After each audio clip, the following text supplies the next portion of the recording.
Hello guys, welcome to my channel Tech with Others. Today we will learn about how does a computer work in simple language. So a computer works by taking in data, processing it and giving us the results.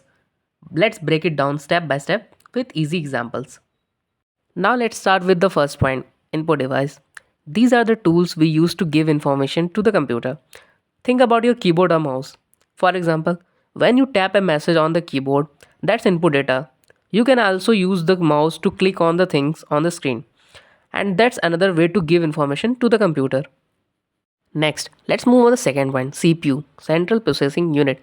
The CPU is the brain of the computer. It takes all the input you give it, process it, and tells other part of the computer what to do. Like when you click on file to open it, the CPU thinks about it, makes sure the files appear on the screen. Now the third point, memory, RAM. RAM is where the computer keeps the data that's being used right now. It's like a temporary workspace. For example, when you open a web browser, the pages you visit are stored in RAM while you are using them. But once you close the browser, all the data in RAM is cleared out. Next up, the fourth point, storage, hard drive and SSD. This is where the computer keeps things for the long term. It's like the computer's filing cabinet.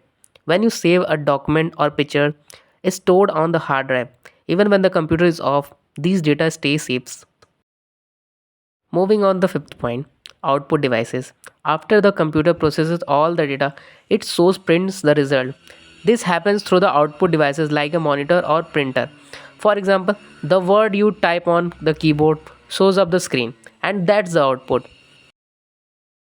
Lastly, the sixth point, communication.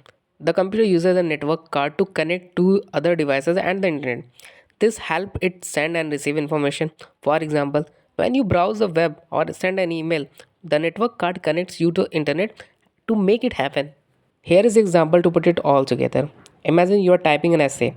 First you use the keyboard to type. The CPU processes text and temporarily stored in the RAM.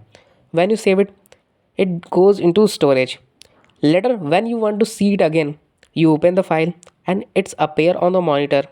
If you want to share it online, the network cards connect you to the internet to send it. In short, computer takes input, process it, store it and give us the output, all with the help of different parts of working together. That's all for today. I hope you liked it. See you next video.